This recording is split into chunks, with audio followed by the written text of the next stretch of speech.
All right, everybody. So today, back on the podcast, we have Menno Henselmans. How are we doing, man?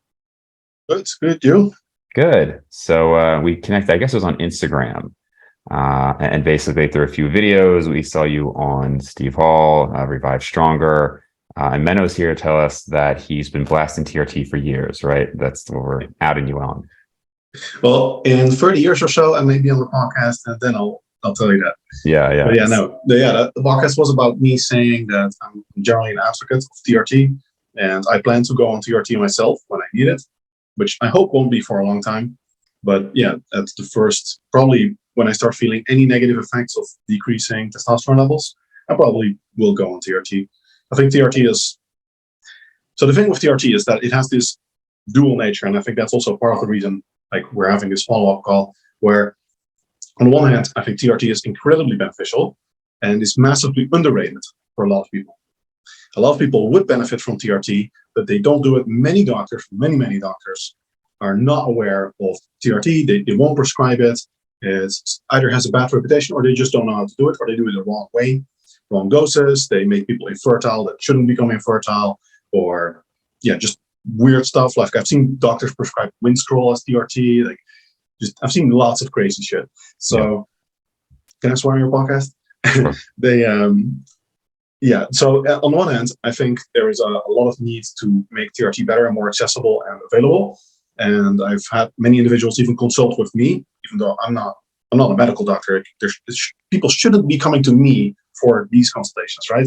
But because their own doctors are so poor at it, they come to someone who does have, who they believe has better expertise and better.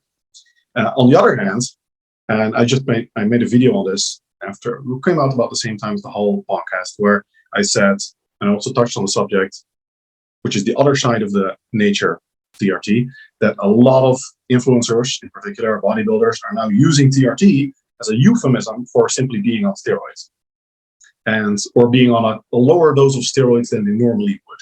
You know, like, oh, I'm on TRT now, meaning just a 500 gram testosterone, right? And which is cruising. You know, I'm not blasting at the moment, is what they're saying. Right. But it's not TRT.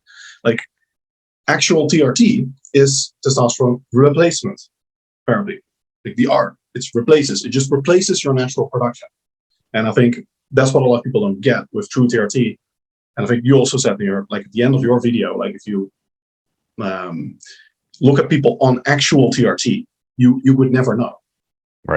Right. So a few points. I mean, one, just to jump back on like the point of a follow-up call, because I'll see people debate online, and I think that's fine. I guess it has a place, but as I mentioned in the comments, I just find that generally very unproductive, right? There's certainly a different tonality to it. And also it's not really helping that many people other than the people conversing. I guess on Facebook, sometimes there's some engagement, but then you lose the post forever. And I just find most people, I've had the occasional interaction that it doesn't go this way, but most of the time when you can talk live with somebody, it's certainly better.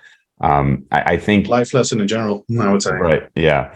And you see these kind of meme pictures posted, right, where it's like the bell curve of IQ, and it's like this like Neanderthal person thinking a certain way, and then there's kind of like the midwit level, and then there's kind of like the actual intelligent people, and they end up saying the same thing. And it's kind of, I could imagine one being made where it's like somebody who is maybe not so intelligent saying doctors don't know anything, and then you have the doctors who are clearly more intelligent and more informed than them, but then the really intelligent, informed people saying doctors don't know anything. And the problem is so many people on this end think that they're on this end, and this is why you've got, I just saw this, I was going to make a post on it, but I just saw somebody who, they posted how it was like, this vegan was such a terrible person, and they said, oh, baby was hospitalized because the mother was just feeding them like almond milk, right? And then it was some like carnivore person, and was like, this is so stupid, what an idiot, I just feed my baby beef all day. And it was just like, okay, like, I mean, maybe that's better than just almond milk all day, but it's just kind of ridiculous. So, and I see that with TRT as well. And unfortunately, it is true that while doctors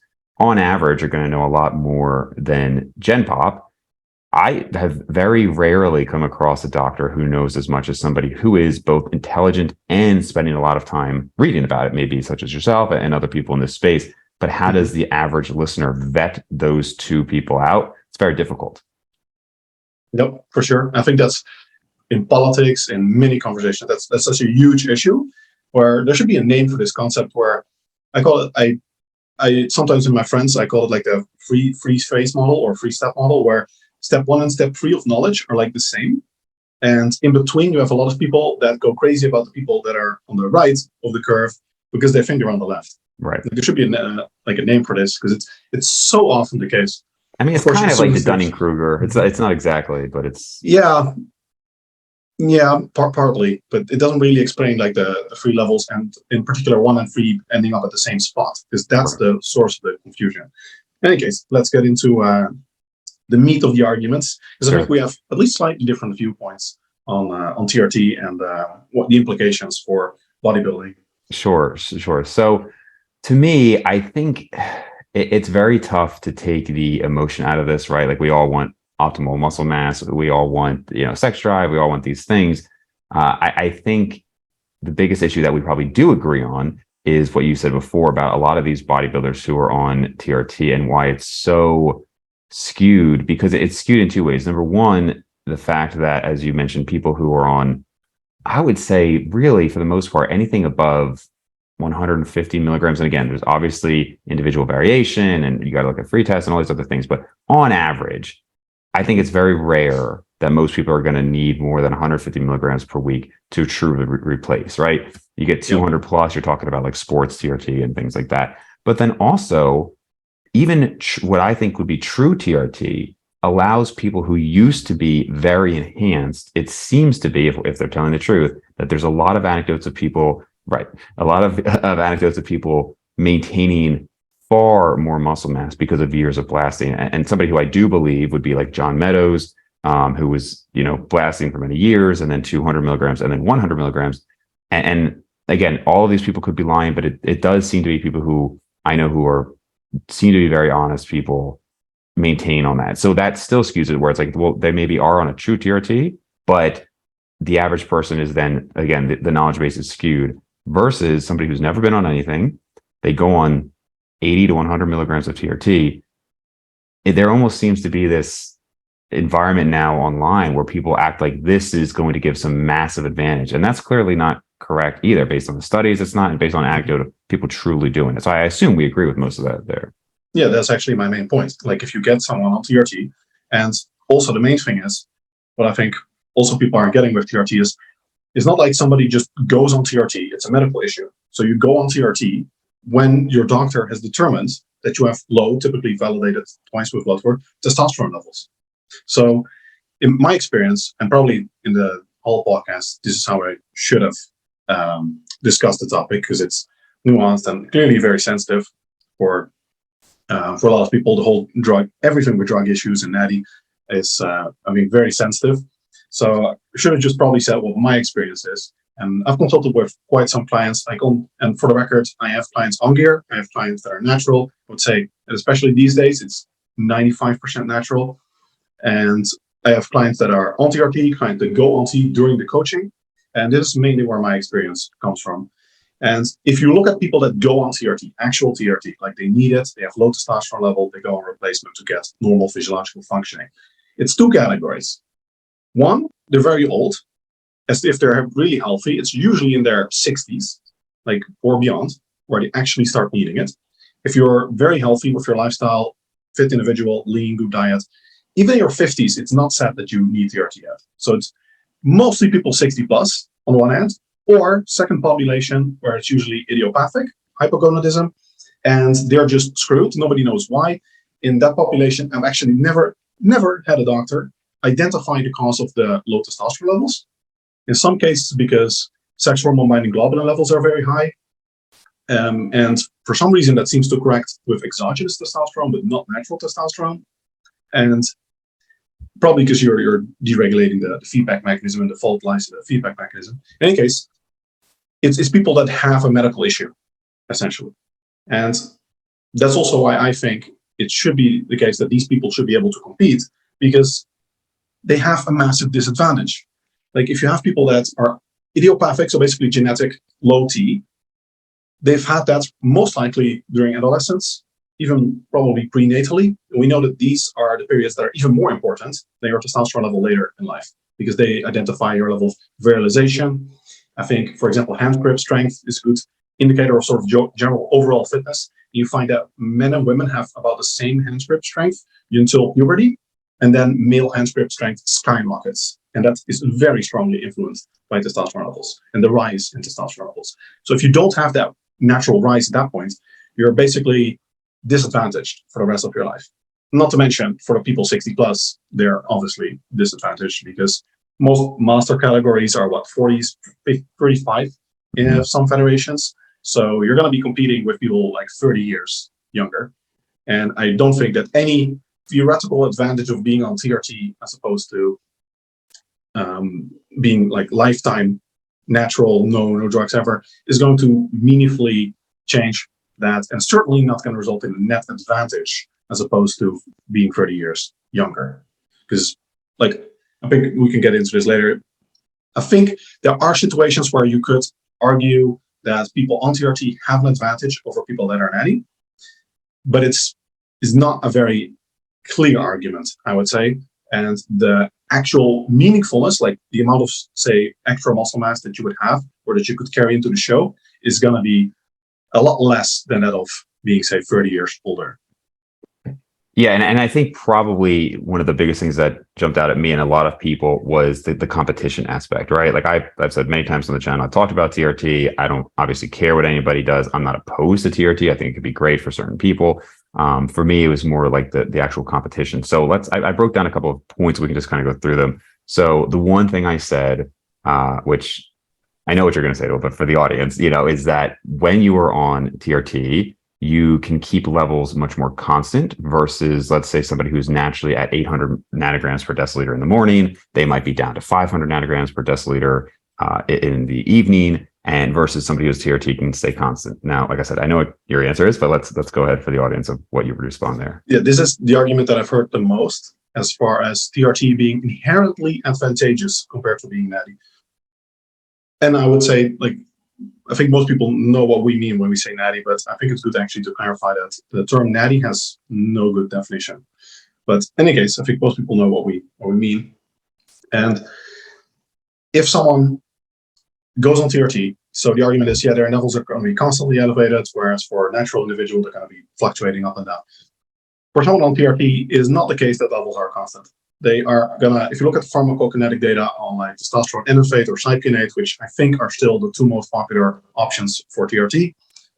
Longer esters are becoming more popular as well, but I think these are still the most commonly prescribed. It's like 4.5 days for inofate, and yes, that seems short if you find your information on like steroid.com or something, but if you look at actual pharmacokinetic data, it is about 4.5 days. It's not a week. And cypionate is not much different. Actually, I think some research finds insignificant difference between the two. In any case, it's not that long. It's I think also less than a week. I'd have to check the exact number, but I'm pretty sure it's less than a week. So the injection is going to be once every 10 days or something, or even 2 weeks sometimes, which means you have at least one half-life, sometimes 2 half-lives, in extreme cases 3 half-lives, and which means that your level are going to be cut in half 1, 2, 3 times roughly during every single injection cycle from one to the next. So there's actually massive decreases and changes from one injection to the next in typical TRT protocols. Now you could just inject daily or something. For one, that's usually not under your control. And in the end, it just comes back to dosage. Like you could keep it naturally all the time at 800, and even though naturally it would maybe fluctuate between 900 and 600, and then the total accumulated area under the curve would be bigger. It just comes back to dosage. So, like, that's the thing. When you're on TRT, whether you're actually on TRT just replacing, or whether you're just on low-dose steroids, comes down to whether you're going to use more, equating the total area under the curve versus what you would have had naturally, or what a healthy individual would have naturally. More often that's the case, as opposed to before.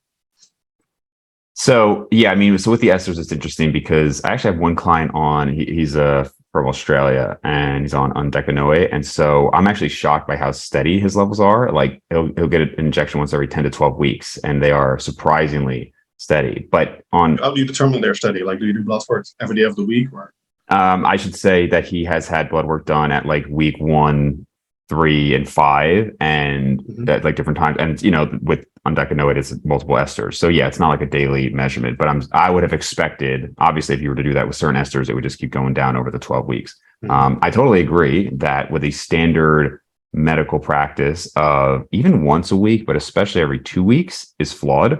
This is an area where I'd say bodybuilders seem to be ahead of medicine in that regard. And there are papers supporting that, right? Obviously, more study levels.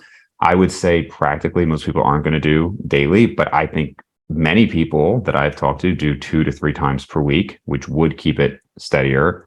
As far as it all comes down to dosage, I would say partly. However, again, there's some evidence that with more frequent injections, you have less aromatization. And so even though total dosage might be the same, you could have less conversion to estrogen, so higher testosterone levels. And then I don't know if there's any evidence necessarily to say, well, any evidence. I don't know if there's great evidence to say that just because there's the same area under curve, it's going to be the exact same results. You could take that to the extreme and say just spike the crap out of it and then have a long period of almost no testosterone levels.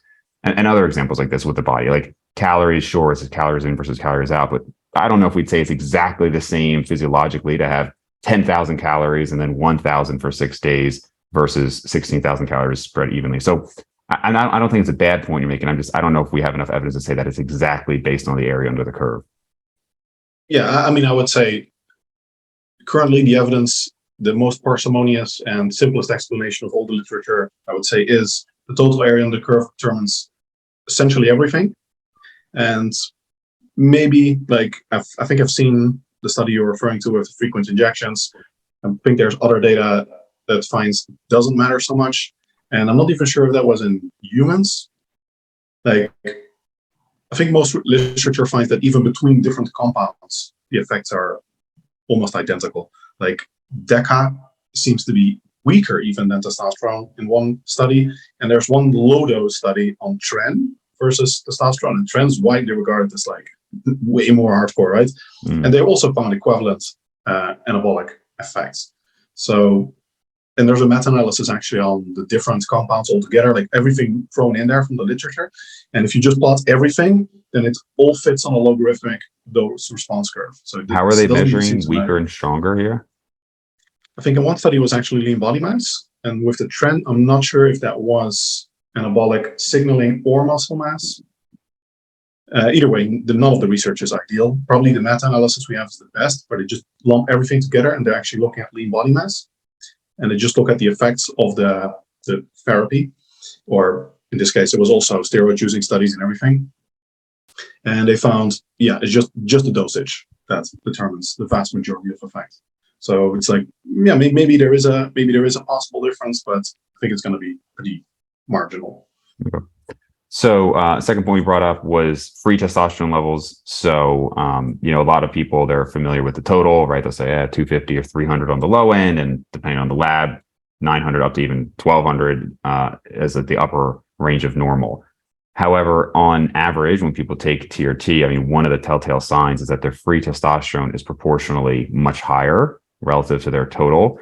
And so given that most people would agree free testosterone is really what matters and what's working, sure, you could say, well, dosing wise, we're just going to bring the free testosterone up to what it normally would be. But given how ubiquitous it is to just look at total, I would imagine that even if we say, okay, just replace your natural levels. Okay, I'm going to bring my total up to 800 in this example. Their free testosterone could be 50% or higher than somebody who's naturally at that level, even if we are ignoring the whole area under curve topic we just talked about. Mm-hmm. I would agree if that is the case, but I don't think it is the case. Like in the seminal study by Bassen et al., the proportion of the free and total testosterone actually were the same in healthy individuals. I've seen in some individuals who have this idiopathic hypogonadism, where there's something wrong with sex hormone binding globulin or the rate of aromatization, there it does happen. And like I said, we see that exogenous testosterone, for some reason, normalizes this. But in healthy individuals, I don't think it's true. Like in Bassen's study, there is no greater effect on free testosterone levels. I can at least say anecdotally, which obviously would not hold as much value, but anecdotally, a lot of people I know who have used, and I'll see testosterone in it was still within normal range, and their free testosterone is well above normal range. I mean, I've seen it so many times that it would be hard for me to believe if I saw a study. You see something so many times, it's like, how would this be the case? I mean, I imagine you must have seen some trends with the number of clients you've had over the years, have you not? I mean, like I said, I see it in the individuals where they have some problem with sex hormone binding globulin or something, but I don't see it in other individuals. Like someone who just gets old or something, and they go on TRT. I don't really see this massive imbalance of free versus total. In any case, if that were the case, and I think doctors should definitely either way look at free or bioavailable testosterone as the basis, not total testosterone. I think it's you said it's mostly, I think it's almost exclusively relevant what free or bioavailable testosterone is as opposed to the total. The total is almost irrelevant because if the testosterone is bound, then it's not doing anything. It's not biologically active. So it's the bioavailable testosterone that is actually bioactive. It's doing something in your body. So that's also probably what doctors should be paying attention to, which is, I think, another area where the doctors are not really doing so well, because many tests, they don't even look at it. They just look at the total. Right. Yeah, they might not even test it, even if they, like you said, they might not look at it if they order it. I know some who don't even order it. I know one endocrinologist who believes that for most people, unless there's something out of the ordinary, like they're very obese, or something else medically is going on, that they tend to be pretty proportional. But as we said, I think it still makes sense to look at it. I think these 2 points we're discussing right now are relevant for even the Gen Pop, right? So, and I think we mostly agree, but obviously some disagreement there. I think the next two are very relevant to competitors, and whether or not we could say you're effectively natural or you should be able to compete naturally. And the main one is that when you compete, your levels almost across the board are going to tank. I mean, it's extremely common for people to report hypogonadal levels. I would say that's actually the norm if you're truly getting contest lean. So now you can maintain this 800 nanograms per deciliter level, while the person you're competing against who's truly natural, age matched, is going to maybe be at 200. And I think that's probably one of the strongest points. So, yeah, I think that is by far the best point against people competing on TRT. We should probably also get into that, because one thing I should not have said, which I'm not sure if it's wrong, but it might be wrong. I said that most federations are okay with it, and it's almost certainly true that most shows are okay with it. We can get into that probably as the next part, but I'm not sure if it's true that most federations are okay with it. So probably have to correct myself on that. But you can decide if we leave that for later. As for the arguments that you brought up, like your testosterone level is going to be steady on TRT, whereas if you're natty, it's going to decrease. That's, I think, a very good argument. How much it matters, that I'm not convinced of. And especially because, like we're saying, we're talking about either individuals with a genetic disadvantage or an age disadvantage in the vast majority of cases on actual TRT. That disadvantage of having your testosterone level stay at, say, 600, as opposed to it going down to 300, it's not really said how low it normally goes in competitors, but I fully agree with you. It typically it doesn't go up, and some people even go hypogonadal. Now, how much this matters, that I'm not sure of, because if we look at rates of muscle loss in competitors, they're actually about the same as people that diet in Gen Pop, like 25% lean mass on average, I think. And if you look at competitors that do well, they lose almost no muscle mass, sometimes none. So how much better can you get it than that? And so you get maybe rid of that little muscle loss that there is. It would be easier. But it's also questionable if that really matters in the relatively short term, because the effects of testosterone are genomic. So there was one study where they found that it took a month before there was any change in muscle protein synthesis levels. And if you look at the effects on the TRT literature, it typically takes like 3 months before the effect is mostly fully manifest. And in some research on steroid users that go off steroids, they stop measuring at 3 months. And at the end of the 3 months, they're still bigger than where they were before the cycle. So we're talking about a latency effect that is at least a month, probably 3 months or so before there's semi-full effect, probably 6 months before it's 100% full effect. So in a typical contest prep, how much would that matter? I don't think it will be enough to offset the disadvantage that most people have on TRT. And I think this is the main thing where I fully agree with you. Like if you have a natural individual and they're just going on TRT as recreational drug, they're like doing it to compete or something, they are going to have a level of advantage. But I don't think that in practice, that is going to be the case with the people that go on actual TRT. And I think we should also consider the flip side of saying, okay, you cannot compete on TRT because you're talking about these individuals that don't want it. And you're telling them, well, you can't compete anymore, right? So, and this is, I definitely don't agree with trans athletes competing in women's teams, but Yeah, in an age that's where, the analogy that popped up. yes, exactly. So in an age where trans athletes can compete with women, like people that are biologically male, that this would be minor compared to that, right? So, and I really don't, in my clients that I've seen, and in all these cases where I've had clients that competed while they were on TRT, and we just emailed or called, they called the organization and said, look, this is the situation, we'd like to compete, but like strictly it's on the WADA list. And they said, it's fine. And that's also what I said with like most federations are okay with it. If you look at like top federations, so it's going to be, okay, IFBB. IFBB is, most people don't even know this, but IFBB is technically a natty federation. And I think they lost their WADA compliance recently, only recently, like, which is kind of hilarious. But WADA found out that the people competing in the IFBB, like the Mr. Olympia, may not be natty.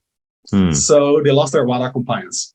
But technically, the IFBB is a natty federation. I mean, nobody will argue that they're actually natty. If someone is on TRT, that's going to be like the lowest of the problems. Like they're going to be like, oh, this guy, we actually know he's on low dose gear, better than the other 99% who are on high dose gear for sure, but we can't prove it, or we don't care. Mostly they don't care, right? The Weider, I think they're owned by the Weider empire, and also that the NPC is owned by the same empire. That's like NPC is, I think, the biggest show at the moment. I'm not 100% sure. NPC is kind of the same, right? It's technically a natty federation. They're called, I mean, most people also, I think, don't realize that NPC stands for Natural Physique Committee.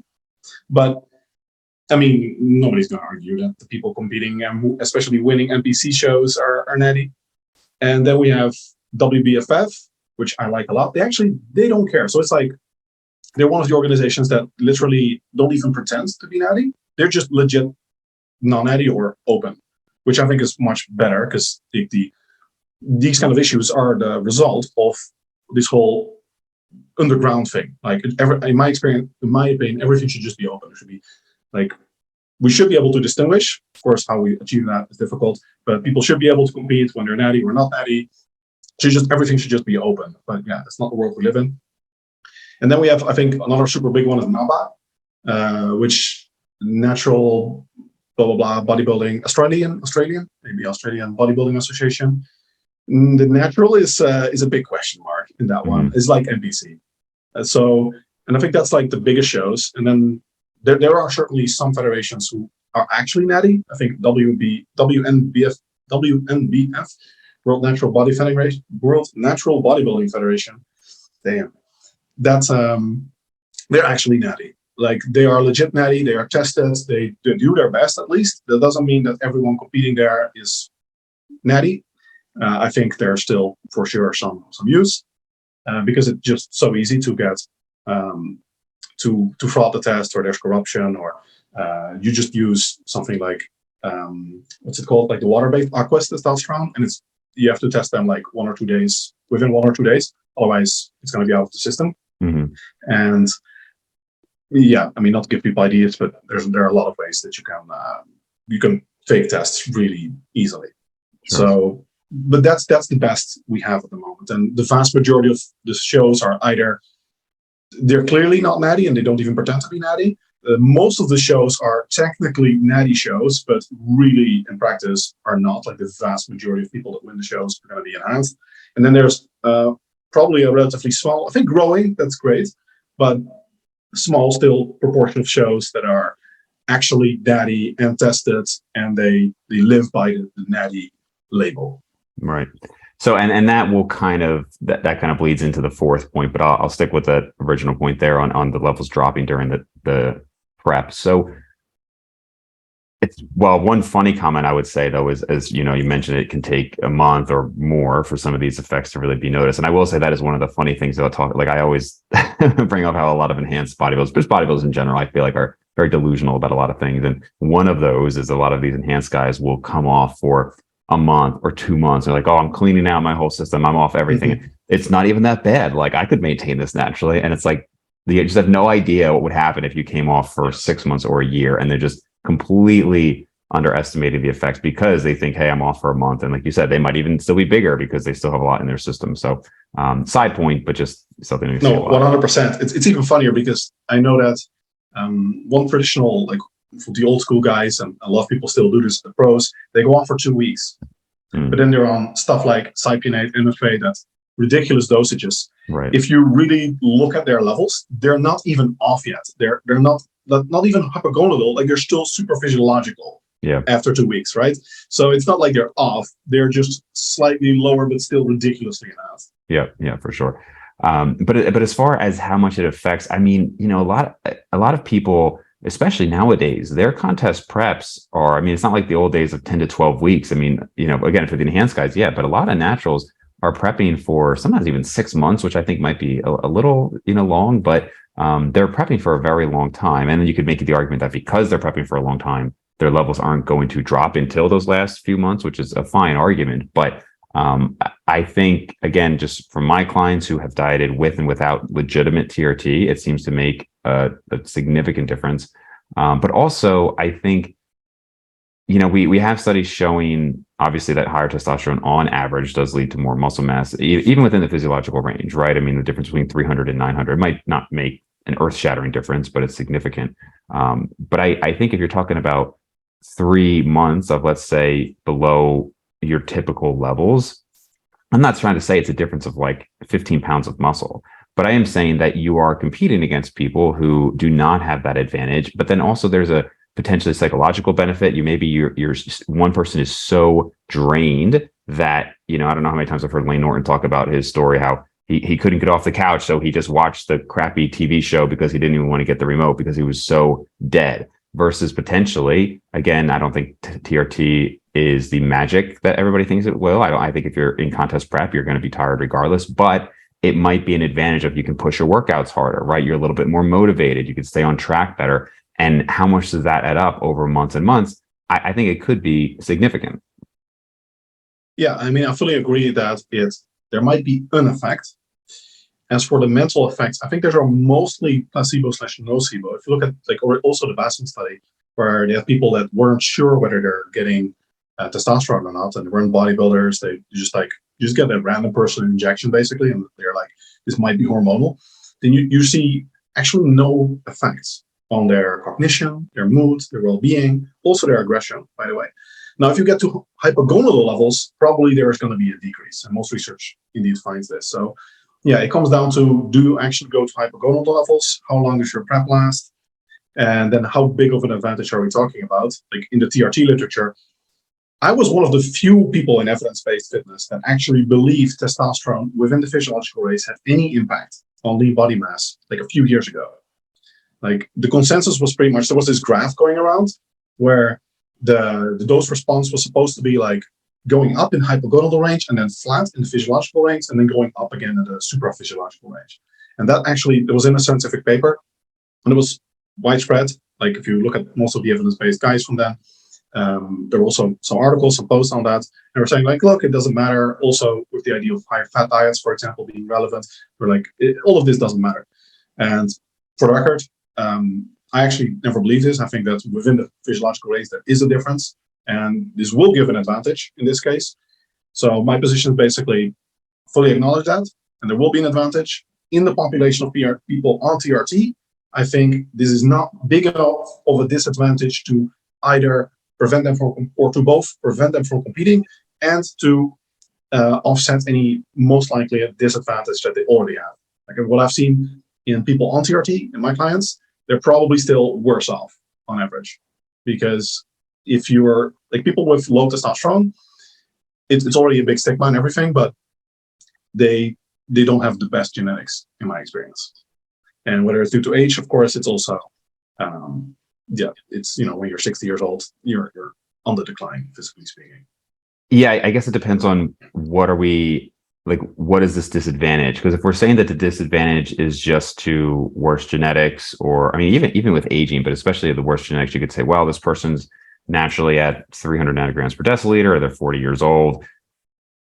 I don't disagree that potentially it's evening the playing field, but I think it becomes a very slippery argument of where does that stop, right? Because it would be great if everybody had the same genetics. I mean, not literally great, but in the sense of fairness. But the only difference was how hard you work, right? That would be great, It's just based on your moral ethics or your work ethic and all of that.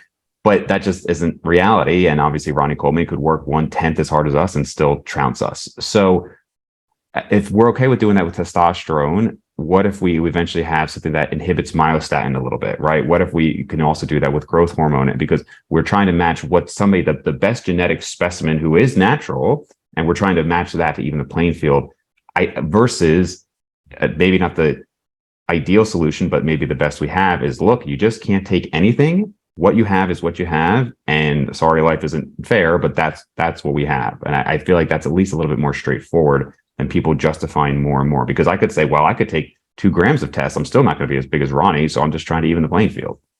Mm-hmm. Yeah, no, I think that should be 100% up to the federation. If they want to make that claim, then they should. I mean, that's, I think, what the WNBF does. I think they don't even allow, they explicitly disallow TRT, actually. And it's probably also because of the current environment where TRT is like low dose steroids for a lot of people. So I think you should always do it the way what I do with my clients, where if you have someone on TRT and you're competing in a federation where you're not sure if that's supposed to be the intent, you should discuss that with the federation. If they allow it, I mean, it's their thing, it's their show, then it should be okay. But you should always play open cards. Like that goes without saying, I would say. Yeah, which, and all those kind of tied into that fourth point, which is more just, this is less of a physiological argument and more of just an ethical argument of, unfortunately, with just human nature, by opening those doors, you will inevitably have people in quote unquote natural competitions who, of course, some people already do cheat, but this opens it up for so much more cheating, right? Like, I don't know if you ever watch MMA, but there was like an age where TRT was allowed. And, it was just, these guys were cranked and then they'd get tested. And then it's the same thing with bodybuilding, right? You can come in, hey, I'm a TRT. So therefore looking at the T to E ratio is kind of irrelevant because you're already admitting that you're on TRT. And you just open yourself up to 48 weeks of blasting and then maybe 4 weeks of TRT. Now, I understand that you're not advocating for that at all. I'm just saying it really, like, people already say there's no such thing as natural bodybuilding. I disagree, but I get their point. I think if you open up TRT in all natural federations, it really becomes so muddy. There really would be almost no true winners that are natural. It might be. I mean, I would say that the federations that want to keep it like the most natty, if you're doing like the natural Mr. Olympia, then yeah, I would probably side with the WNBF kind of style of doing the most strict and rigorous drug testing and not allowing any kind of niche cases or exceptions or anything. For most people, though, bodybuilding is like, I mean, it's like a beauty pageant. There's not much money involved. There's not much status involved. How many people are going to be in the crowd for like the average local show or a regional show? You're talking about like 20 people in the crowd. So like in that sense, I don't have like a super big ethical judgment against these things, because I just don't consider it like, it's not the Olympics, And at the Olympics, you probably should have those rules. But another thing with slippery slope argument is, like you say, people are already cheating. And will this make it easier to cheat? It might. But it's also not like, and a lot of people act like this, you could just go on TRT. Like, oh, tomorrow I'm going on TRT. Like, you need to go to a doctor that will prescribe you TRT. Like, I mean, in some countries you can just get it over the counter. But then you're not on TRT because you're only on TRT. Well, you could say you're on TRT, I suppose. But typically, you would have to have a prescription and a doctor diagnosis that you are on TRT and you have a diagnosis of hypogonadism or something to do it. And you don't control the dosage. You have to do blood work also, like periodically, to show that your levels are still normal. So you don't even set the dosage. You don't choose the compound. Like, it's all the doctor. And you also can just, like the average bodybuilder, especially these days, I think is actually, you're going to have more luck getting, I don't know what kind of drugs from a doctor than testosterone. Like, there are actually a few like stimulants and testosterone, like androgens in general, are so heavily regulated that my experience is actually a lot of people that genuinely need TRT are not getting it, because especially if they're jacked. I've had some cases where the doctor literally told them, like, you don't look like you need TRT. It's like one of my clients was, already muscular, not like Ronnie Coleman, but like muscular for the average individual. They're like, you look fine. Or they're like, yeah, look, you have a beard and you're somewhat muscular. Like, you can't have low testosterone. Like, yeah, even though the blood work clearly shows they do have it. So yeah, in that sense, I kind of agree with you. I see where you're going.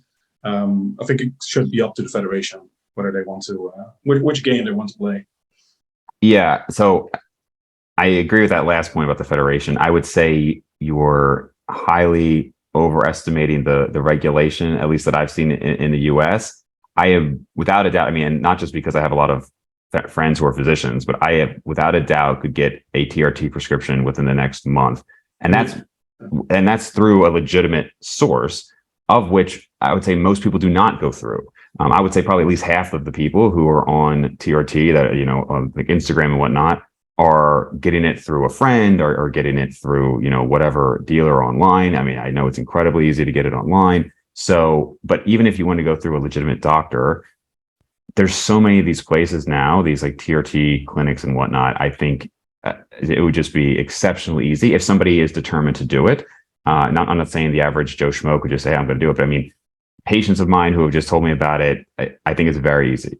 And I think even just going back to some of doctors' ignorance, I actually had an endocrinologist fellow who I got testosterone checked when I was dieting versus bulked, and it was about twice as high when I was bulked up, and still like middle of the range. And she asked me, she's like, wow, your testosterone's a lot higher. Are you feeling like really aggressive, like any like bouts of rage? And I just laughed. I was like, no, I'm not. But just to show, obviously a lot of doctors are ignorant. So it is regulated, but it's still quite easy to get. Yeah, I think actually that might be true in the US, because my experience is mostly with European clients that really struggle to find a doctor that knows anything about it. They can't get the prescription. And I actually know that, now that I think about it, one client also in the US, like a woman, that emailed one of them, and they were just like, oh, and I see you're into fitness, like we can also give you this and this. Really? And I was like, okay, different clinic. What is this? But yeah, I mean, in the US it might be a different story. I guess it depends on the country, obviously. In Europe, because I know in England, I believe it's just fully legal, right? So actually, I lived in England for a while and I had clients there. And I looked this up, but this was like 10 years ago. And the law at that time, I think it recently changed, because everywhere in Europe it changed. There was like a big scandal in Norway, where Norway went from like being pro-open anything to being like, using steroids is the devil's work. They're gonna iron fist. And in the UK, so again, this is like 10 years ago, but at the time, the rules were, it's okay to use it recreationally. It's okay to buy it. It's okay to, no, it's not okay to produce it, I think. But it's not okay to sell it. And it's not okay to import it. So the rule was basically, you are okay as long as you are sponsoring an underground lab from Britain.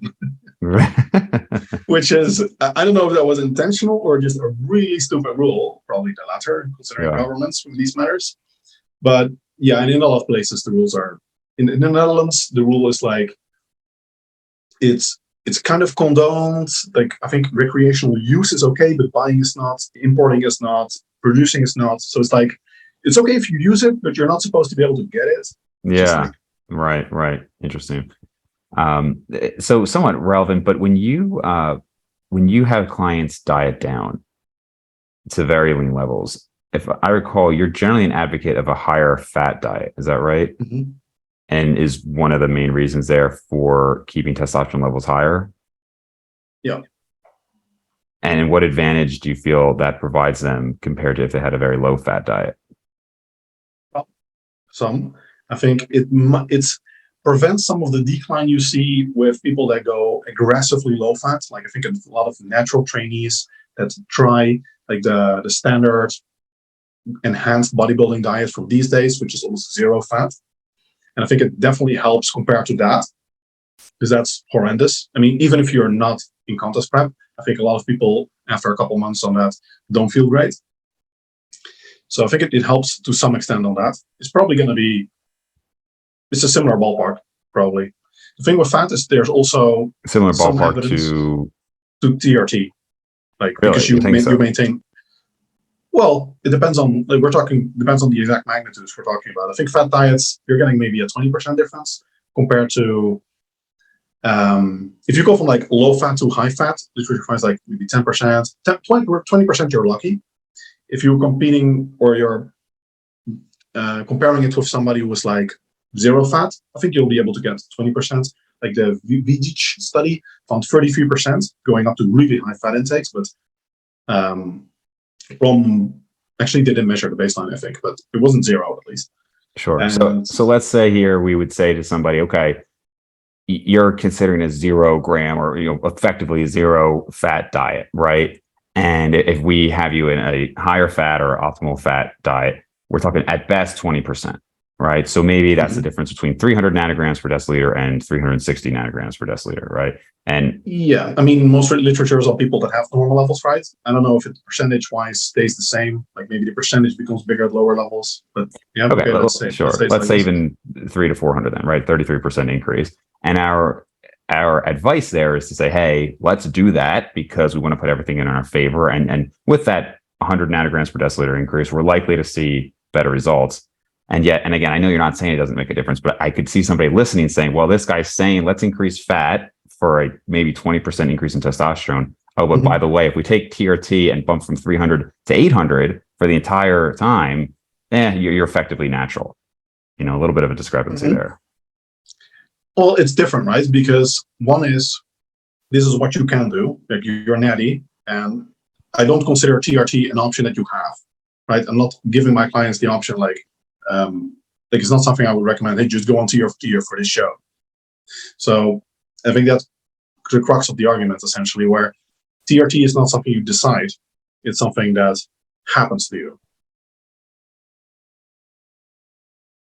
Yeah, I guess it. I mean, it's still something you decide to go on. I mean, you're going on it for the beneficial effects. If you need it. Need in what sense, though? Like who needs low testosterone levels? Sure, but I'm just saying, like I don't know how you quantify like need. Does somebody at 400 nanograms per deciliter need it? Does somebody at 300 nanograms per deciliter? Every hypogonadal bodybuilder needs it, right? I'm at 100 nanograms. I'm contest lean. I need testosterone. I just think it how do you quantify need? Well, typically the way a doctor would quantify it, like if you've tried all lifestyle interventions to maximize your testosterone level and you're still hypogonadal. So under, I think 300 is the normal lower end of the range. So under that, and then you have to retest and see that you're again under that. And you have to see that you're symptomatic. It's also very important because if you're not symptomatic, you feel great and your levels are low. It's like, well, does that matter? I don't know. And free should also be low. So basically, I think the standard diagnostic criteria are total is low, free is low, or even just free might be enough, and symptomatic. And I would argue on the side of you're symptomatic and your levels are like maybe just over the range, you probably still benefit from it, like physiologically and mentally, whatever. So it's not like you can just go on it. Like if there was like a lifestyle intervention or something that could have that effect, then yeah, I would recommend that. Sure. Well, yeah, and lifestyle is the other thing, right? So it's tough because it's like how many people on TRT are the doctors? And to be clear, I don't think medications need to be only prescribed when all factors in life are perfect, right? I don't think that, I'm not super well informed on antidepressants, but for instance, I wouldn't say, well, you're really depressed, but I don't want you to do this until you're getting 8 hours of sleep, you're exercising an hour a day, you're getting optimal sunlight, you're de-stressing. If you're still depressed after that, like, no, like there's just life happens, right? And reality is there. So I'm not trying to say that I would only ever prescribe TRT in those situations. However, I just think it muddies the water a little bit in terms of need, because it's like, well, did you just finish a prep, or did you just finish dieting? Are you stressed out? Are you obese? Like, it just becomes very, a lot of people could say, well, they're taking the easy way out. There were lifestyle factors. And then, you could say this thing about like any sort of weight loss drug, right? How much do they need it versus are you optimizing your diet? Almost nobody would need a medication for it if they were optimizing diet. So I'm not saying I have the answer. I just think it does complicate things. Yeah, for sure. I mean, I agree with that. Yeah. So, well, that's pretty much everything I have on the TRT topic. I don't know. I think it's just interesting for people to listen to. I'm sure, depending on if people heard this on your channel, you probably have 80% comments saying, yeah, Menno knows what he's talking about. And if it was 80% on my channel, it's going to be very biased. So I am interested to hear, though, people comment down below on their thoughts on this. Obviously, I'll share it around. Anything you think we did not address or any final points on it?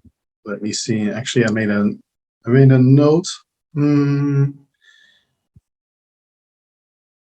yeah. Actually, one thing you said in your video, I think you either literally said or strongly suggested, like, I intend to compete on TRT. That is not the case. Like, I didn't say that. Yeah, I think you said in your video, yeah, you said that in the comments too. And I point out, I can go back and listen to it. I don't recall saying that because I don't recall even thinking that you specifically were going to do that. Because you never even competed, right? Yeah, I did. But you did. Okay. So maybe I'm wrong. If I did say that, I didn't mean to imply that that's your plan. Maybe I'm misremembering. But I think I maybe just said that you were going to go on, but not necessarily compete. But yeah, I could understand the confusion also from my side, because in the interview, I kind of equivocated three things between me going on TRT, me going on TRT plus, and I'm not pretending that that's normal TRT. And I certainly wouldn't pretend to be on normal TRT while I'm actually just enhanced and then compete. And probably by the time I go on TRT, my competition days are over. Honestly, they're probably already over. And then the other thing is like the rules of federations, which I didn't go into at all. I just said, like, yeah, it is possible for people to compete when they're on TRT. Yeah. Which I think I should have given like multiple caveats to that. So definitely did not make a great case during that interview for that. So I think it's good that we have this talk and that we can give like for both of us, our viewpoints, and then they can decide to make up their own minds. I think we both have very reasonable viewpoints on this, and realize not everyone is going to agree with me. Maybe some people think that there's more emphasis to be placed on like federations being strict, and other people might have more of a tolerance argument to saying like people that are on TRT, they're already disadvantaged, let's let them compete. And some people might say, well, speculative advantage of TRT is enough to disqualify, and other people are just going to say, well, we're not going to disqualify someone for a theoretical advantage, because we don't have research on this, right? We have research showing that actual TRT doesn't have an advantage for muscle mass. If you go higher, you do have an advantage. It basically all comes back to the dose. That's what we know. And based on that, we can make up our own minds. And I think the most important parts are for everyone that you should be open. If you're going to compete, whatever you're using, you should tell your federation, whether it's TRT or whatever, and choose a federation that matches with your goals. Like, I don't think anybody would advocate just lying or whatever in these things. And even though it happens a lot, unfortunately. Sure. And yeah, I think people can make up their own minds. Do you have, I know you said eventually you will go on TRT. I'm sure you don't have a date necessarily. Is it just, are you going to symptomatically assess things? And then you did touch on how in an ideal world, you would actually be able to surpass where you were naturally. Again, if it's true TRT, maybe it's not dramatic, but do you kind of have like a general outline for your plans there? Yeah, I'm going to use the same diagnostic criteria that I outlined that I think are like should be the standard among doctors, which is low T symptomatic. But in my case, I'm going to go with more as soon as I see T declining and I notice the first symptoms. And I'm not saying this is how you should do it. This is 100% just my personal preference. Then I'm probably going to go on TRT. So I'll probably go on. Maybe a doctor would only give it to me when I'm 65 because I'm in good health, but I might go on at age 50, right? So yeah, and that's just personally how I'm going to do it. And when I do, especially if I decide to compete, and I've said multiple times before on podcasts as well, when I do this, I'm probably actually going to do a full cycle and go on gear. And I'll let people know, because by that time, it's like, well, you don't have much to lose for. course, it depends on what my life situation and everything is. I'm not going to make any promises that I'm going to go on gear and show people what can be done on gear. But by that time, I would let people know, and or at least subtly, because you'd be admitting to a crime in some cases. Yeah. But subtly let people know I've gone over to the dark side and show the difference. I think that would also be super informative and good for people to know. And then I'd compete in a federation where that is okay, or at least it's condoned, where I know that most of my competition is also.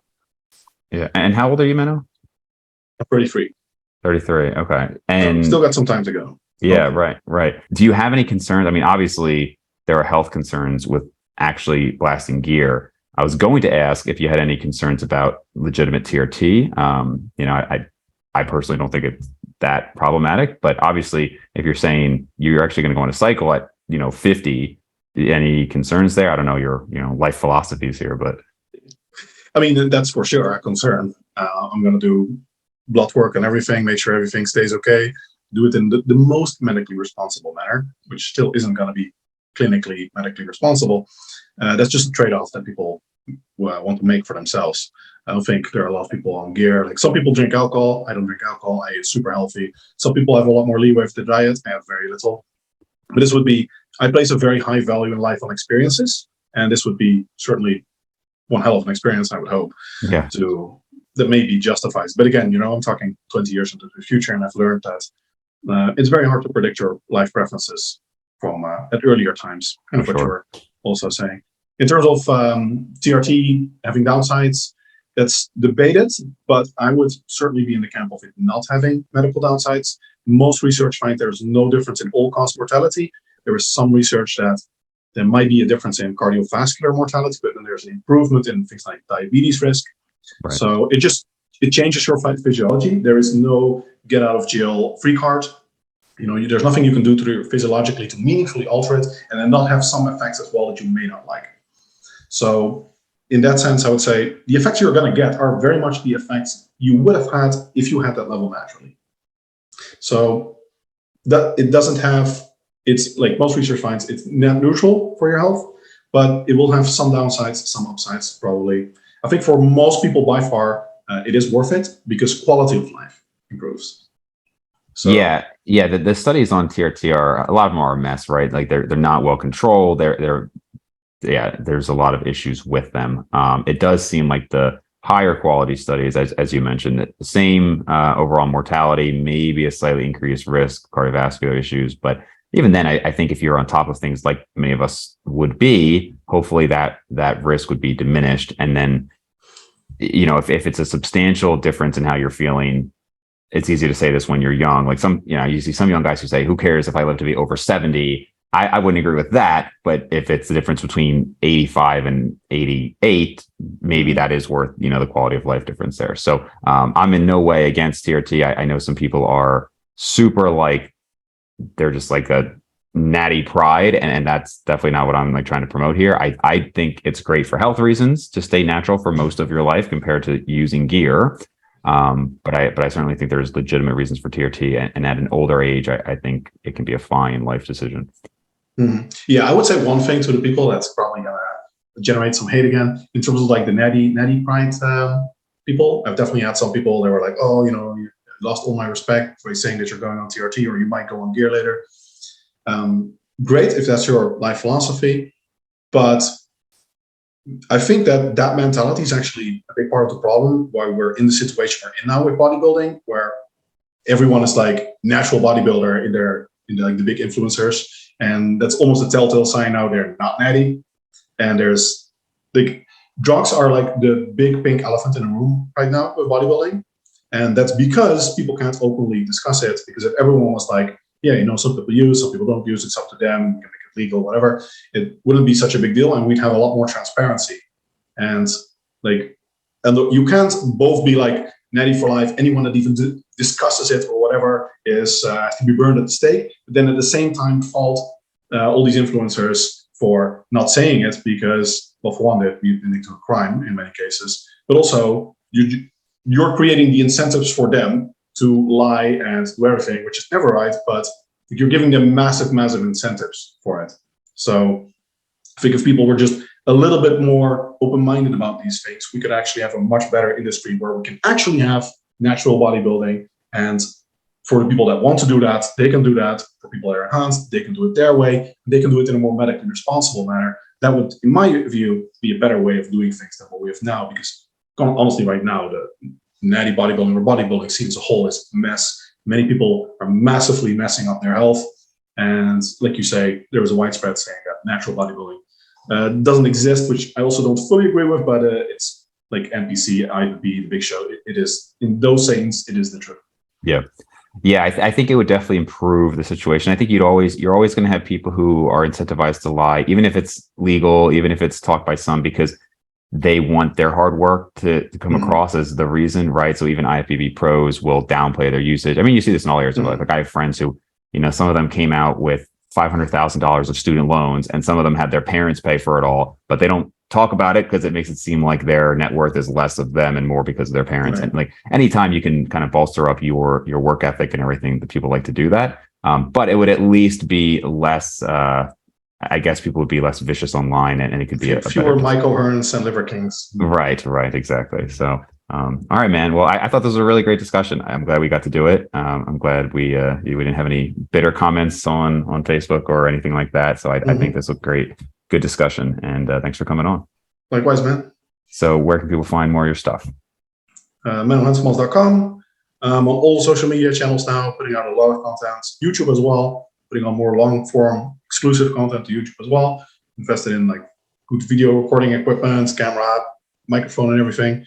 So follow me on your channel where you want if you want more information. Awesome. And I will have links below. Thanks again.